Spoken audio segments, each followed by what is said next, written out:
पुणी अटकिला गाड़ी ओडिशा पश्चिमबंग सीमार अटकी आलू बोझे ट्रक पश्चिमबंग बेलदारे गतकाली राति शताधिक आलू ट्रक अटकी रही गाड़ी को जगी रही पश्चिमबंग पुलिस। पश्चिमबंग मुख्यमंत्री ममता बनर्जी गुरुत्वपूर्ण बैठक डाकी आलू एवं पियाजर मूल्य वृद्धि उपरे कड़ा कार्यानुष्ठान ग्रहण करने को चेतावनी देते। यापर कार्यानुष्ठान आरंभ कर प्रशासन। बुधवार राति पश्चिम मेदिनीपुर जिलार समस्त नाका जांच करा जायछि।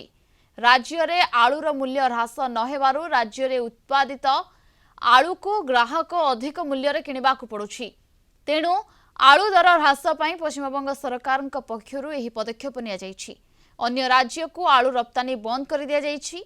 पश्चिमबंगरु आलू गाड़ी बंद हेले पुणी आम राज्य रे आलू संकट बढ़िबो। एबे आलू किलो पिछा 35 टंका बिक्री होतिबा बेले पियाज 70 टंका बिक्री होछि। आलू और पेঁয়াজের দামটা কেন বাড়াচ্ছে? আমি আলু বলেছিলাম নিজের রাজ্য আগে পাবে, যেটা আমি প্রোডাকশন দিই। আলু সিড আমরা নিয়ে আসছি। সিড তো আমাদের নেই, সেন্ট্রাল গভর্নমেন্ট থেকে আনতে হয়, ওরা অনেক দাম নেয়। আলু সিডে প্রবলেম হচ্ছে, বাট এই প্রবলেমটা আগামী দিন আমাদের নিজস্ব করে কিছু করতে হবে যাতে সমাধান হয়। কিন্তু আমরা বলেছিলাম আমাদের যা প্রয়োজন রাজ্যের সেটাকে রেখে নতুন আলু যতক্ষণ পর্যন্ত না উঠছে ততক্ষণ পর্যন্ত বাইরে আলুটা যাবে না। এখন তো দেখছি এরা এক্সপোর্ট পর্যন্ত করতে শুরু করে দিয়েছে। Please take stock. Kolkata bureau head Pramod Mahanti phone line जोड़ी होइछन्ते अधिक सूचना एवं आलोचना पई। प्रमोद, ये ओडिशा रे आलू दर बढ़िबार संकट वर्तमान देखा देइछि। सेपटे पश्चिमबंग रे मुख्यमंत्री ममता बनर्जी ये आलू पियाज गाड़ी को बाहर को न छाड़िबा पई कड़ा निर्देश दैछन्ती। देखा पाउछन्ती जे पश्चिमबंगर बेलदा अंचल रे प्राय शताधिक आलू ट्रक वर्तमान अटकी रही एवं यही अटकवा नेपथ्य मुख्यमंत्री ममता बनर्जी निर्देश रही। कारण वर्तमान जदि आम देखा जे आलू ओडिशा रे जदि 30 रु 32 टंका बिक्री होता है ताले पश्चिमबंग रे आलू 32 रु 35 टंका पर्यंत बिक्री होछि।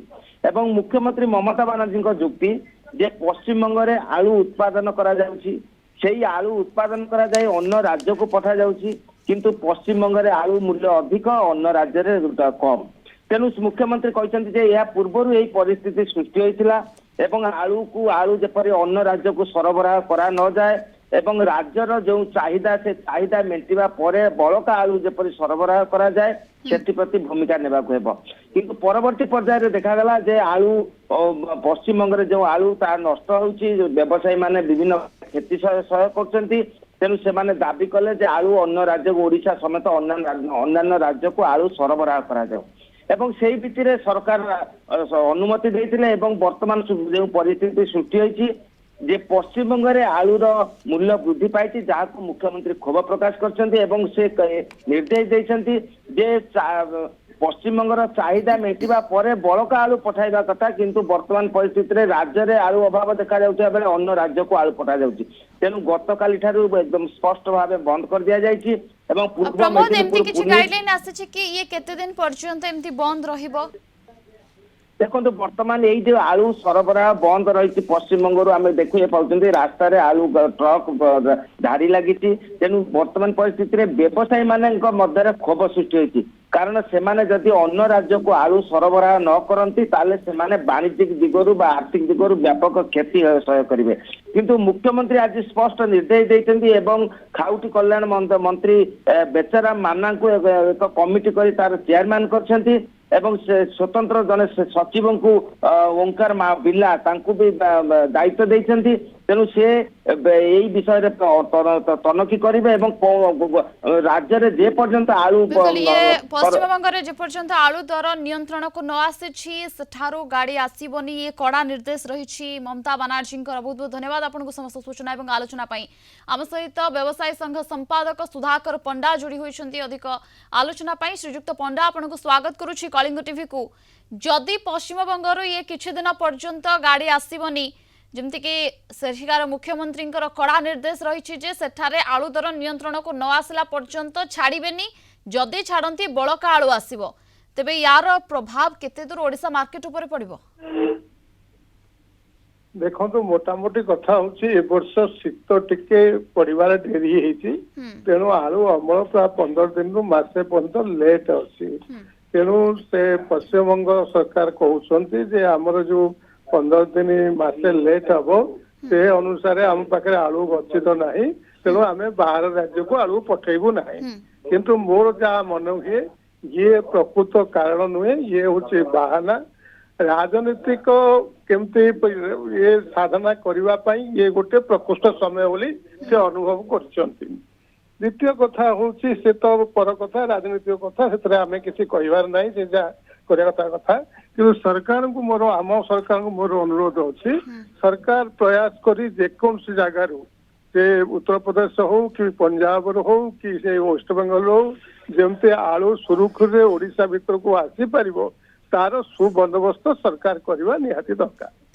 बिल्कुल यार बंदोबस्त सरकार करबा दरकार, किंतु ये हेबा पर्यंत केते आलू आमर महजूद रही एवं जो आशंका आसुची जे आलू दर पुणी बढ़िबो कि आलू संकट पुणी देखा देबो कि या ऊपर आपन देखो प्रतिक्रिया कोन वर्तमान रहबो? आलू जो प्रकार अच्छी जी स्टॉक अच्छी वर्तमान जेहेतु शेष पर्याय आलूर पहुंचलानी और नुआ आलू परिवार समय आसीगलानी, तेणु वर्तमान कोल्ड स्टोर रे आलू पर्याप्त परिमाण गच्छित नहीं। वर्तमान ओडिशा भीतर देखिवा आमे 3-4 हजार कि 5,000 भितर 5,000 टन भितर आलू आम पाखे स्टॉक थो, सेटा आमर प्रत्येक दिन 4,500 टन आलू रिक्वायरमेंट अच्छी ओडिशा रे। तेणु सी किसी काम ना, गोटे दिन स्टॉक अच्छी कहले अतुक्ति हम ना।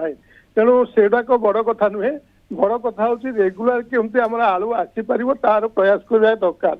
पाइकारी दर आज 2700 टंका रु 2800 टंका भितर सीमित अच्छी। जदि आलू न आसे एवं लोकंकर जो मानसिकता जदि जी दरकार ताठू अधिक किणिक होर्डिंग करेंगे ताहले निश्चित भाव रिटेल सेक्टर रे रेट बढ़वार संभावना अच्छी। तेणु मु मोर प्रिय खाउटी मान को निवेदन करी से आलू दरकार से किणतु एवं अन्य को क्रय कर सहयोग करूँ। जहाँ सुविधा असुविधा हम आम समस्ते मिसिकी जदि सामना करवा ताहले हमको असुविधाटा एते बाजिबो ना। सरकार को निवेदन करी सरकार तांकर प्रयास रे जेते शीघ्र आलू ओडिशा भीतर को आसी पारिबो, ओडिशा भीतर स्वाभाविक हो पारिबो से दिगरे प्रचेष्टा करबा दरकार। सरकार आलू आनतु एवं जो रेट कहिबे जेते बेले जो रेट कहिबे से रेट रे आमे बिक्री करिवु। आमर प्रचेष्टा किछि नै, सरकार आलू देले आमे बिक्री करबो। ओके, जेमति आपण अनुरोध करूथिले आमे मध्ये अनुरोध करिवु जे कोनोसी लोक एभली समय रे अधिक आलू किनी गच्छित न रखंतु एवं ये आलू संकट देखा दे पारे बोली वर्तमान जहा कुआ जाउछि, किंतु कोनोसी समाधान निहाती भाबरे बाहरिबो। बहुत बहुत धन्यवाद आपनको समस्त आलोचना पाई।